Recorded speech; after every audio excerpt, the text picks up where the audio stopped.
ஒருத்தருக்கு ஏதாவது பிரச்சனைன்னு வச்சுக்கோங்களேன், ஏன் சைக்காலஜிஸ்ட் தான் கவுன்சிலிங் எடுத்துக்கணுமா, ஃப்ரெண்ட்ஸ்டையோ ரிலேட்டிவ் கவுன்சிலிங் எடுத்துக்க கூடாதா அப்படின்னு நிறைய பேர் நினைக்கிறாங்க. முதல்ல கவுன்சிலிங்னா முதல்ல என்னன்னு தெரிஞ்சுக்கோங்க. நிறைய பேர் நினச்சிங்க கவுன்சிலிங் அட்வைஸ் பண்ணுறது தான் கவுன்சிலிங் அப்படின்னு நினைக்கிறாங்க.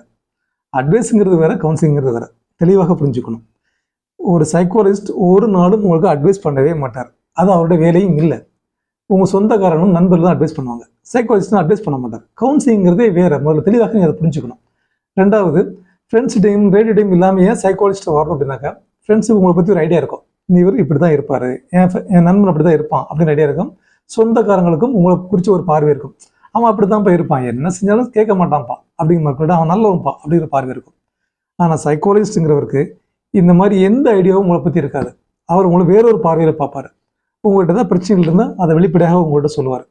அதை தீர்க்கறதுக்கு என்ன வழிங்கிறத உங்ககிட்ட இருந்தே கேட்பார். அவராக ஒரு ஐடியா சொல்ல மாட்டார். அவராக உங்களுக்கு ஆலோசனை பண்ண மாட்டார். இப்படி செய்யுங்களேன் எப்படி செய்யுங்களா சொல்ல மாட்டார்.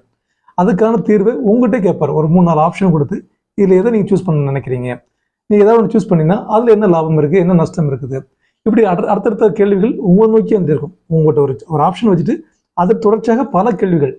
இன்னும் சொல்லப்போனால் சைக்காலஜிஸ்ட் கேள்வி மேலே கேள்வியாக கேட்டே இருப்பாங்க. பதில் உங்கள்கிட்ட இருந்தே தான் மேக்ஸிமம் வாங்குவாங்க. அதற்கான பதிலை நீங்கள் தான் மேக்ஸிமம் சொல்லக்கூடியவனாக இருப்பீங்க. இதுதான் கவுன்சிலிங்க்கும் அட்வைஸுக்கும் வித்தியாசம். ஸோ ஏதாவது பிரச்சனைனாக்கா கவுன்சிலிங் எடுத்துக்கோங்க, அட்வைஸ் கேட்குறீங்க.